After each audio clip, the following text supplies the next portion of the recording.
Welcome to the Deep Dive, where we dig into these big, complex ideas, historical, philosophical, you name it, and we try to give you the core knowledge you need, but without all the fluff. Right, getting straight to the heart of it. Exactly. And today, we are going on a journey that, well, it spans millennia. We're exploring the ancient Egyptian supreme deity, Amun-Ra. Right, and this is such a fascinating topic because it's so easily misunderstood. It really is. Yeah. And that's why we're not just looking at this as, ancient history. We're treating this figure as a kind of spiritual blueprint. A blueprint, I like that. Our mission today is to extract the deep philosophical meaning behind why an entire civilization saw this deity as the ultimate reality. We want to find the timeless metaphors here that are still relevant to you today. We're looking for the hidden light in one of humanity's oldest stories. I love that. The hidden light. So where do we even begin? Well, I think it's crucial to understand that Amun-Ra is often just simplified as the sun god, but the idea is so much more sophisticated. It really represents one of the world's earliest and most powerful articulations of, well, what you might call monistic thought. The idea that everything comes from one single source. Precisely. But to really grasp that synthesis, that final form, we first have to understand the two very distinct, almost contradictory powers that were fused together to create it. Okay, so let's unpack this duality. Because I have a feeling the key to unlocking the whole thing is right there, in that tension between the two halves, Amun and Ra. You're exactly right. Let's start with Amun. He actually began as a local god in Thebes, but a very powerful one. His name, Amun, it literally translates to the hidden one. The hidden one, or the concealed. The invisible presence. That's another great translation. The invisible presence. That sounds so abstract. I mean, how did a civilization like ancient Egypt, so focused on material order, on these incredible physical monuments, worship something that was fundamentally unseeable? And that is the genius of Amun. He represented the static potential of the universe, the great mystery behind creation. So not creation itself, but the source of it. The source of it. He is the essence that underlies everything, the ultimate cause that is itself uncaused. Amun is a metaphor for that silent engine running existence, the spirit that's in all things, but you can't detect it, you can't measure it. He's the potential energy of the cosmos. That's a perfect way to put it, the potential energy. Okay, so if Amun is the static, hidden potential, let's pivot to his counterpart. Ra is the one I think most of us recognize. Ra is the solar creator. He is the kinetic force. The manifestation. Exactly. If Amun is the potential, Ra is that potential in action.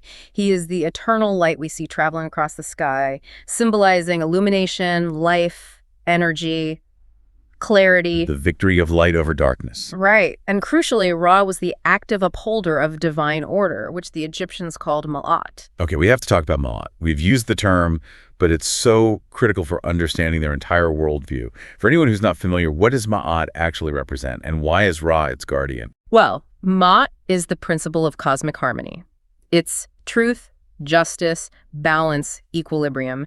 It's the moral and physical order that was set up at the moment of creation. So it's like the operating system of the universe. That's a great analogy. And without Ra, the manifest light, the energy actively maintaining this balance, the universe would fall back into what they called isfet. Chaos. So while Amun is the hidden reality underneath it all, Ra is the system that makes that reality livable and ordered. Wow. That contrast is... It's really striking. You have the ultimate obscurity, the potential in Amun meeting the ultimate clarity and active order in Ra. It's like a spiritual equation being solved. And this is where it gets really interesting. During the New Kingdom, when Thebes became the capital, these two concepts were seen as inseparable. They weren't just two separate gods anymore. There were two aspects of a single reality. Yes, they were fused. They formed Amun-Ra.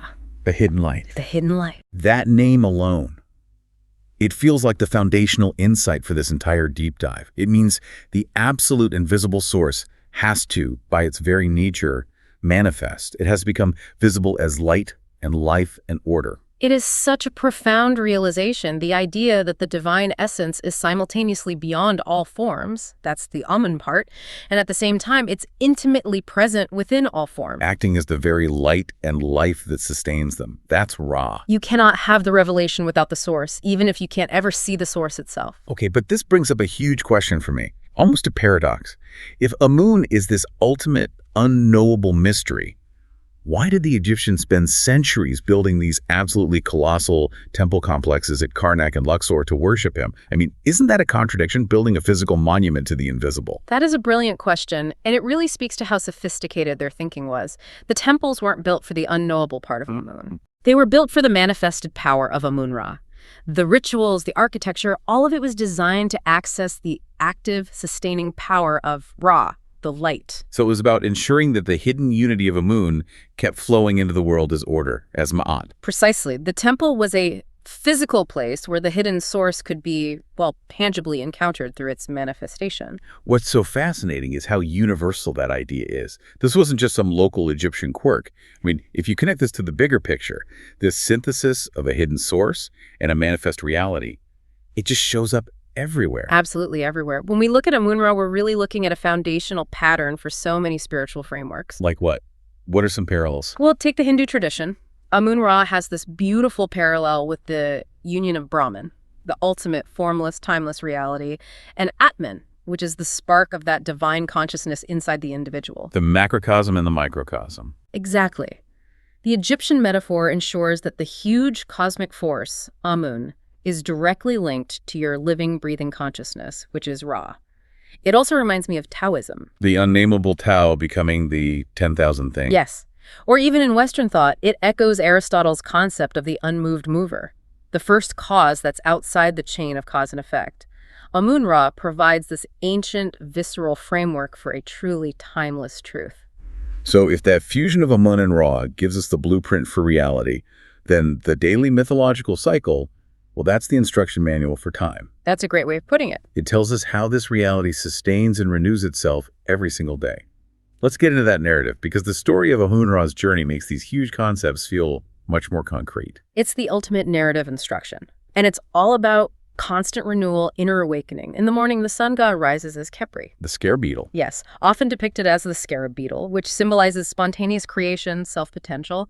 This is the moment of a pure, fresh start, youthful energy. The moment where anything is possible. Then at midday, he becomes Ra, powerful, shining, full illumination, active energy, making sure Maud is upheld. And at the end of the day, as the day ends, he transforms into Autumn, the setting sun.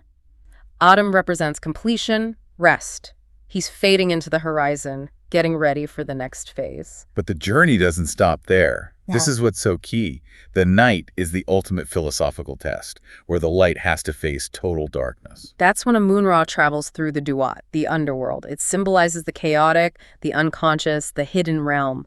And this night journey is the most critical part of the whole cycle. Why is it so critical? Because it's where he has to defeat Apophis. The great serpent of chaos. The serpent of chaos, darkness, and ignorance. If Apophis wins, the sun doesn't rise. It's a metaphor for the constant, necessary struggle of consciousness and order against entropy, against confusion. So if we were to distill this incredible myth down for someone listening today, what would you say are like the 5 key teachings we can take away? Okay, 5 key teachings. The first, from the nature of Amun, is the idea of hidden reality. Reality is always more than what you can see or touch. The deepest truths are spiritual, they're experiential, they lie just beyond your senses. And the second one has to follow from Ra.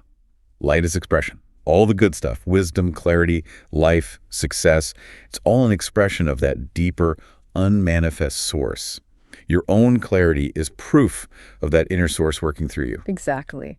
The third is the core ethical teaching. Uphold Mara. To live a good life, you have to mirror that cosmic balance. That means actively living with integrity, maintaining your mental and emotional balance. You have to proactively create inner order to avoid personal chaos. Which brings us to the fourth, which is so powerful, constant renewal. I love this one.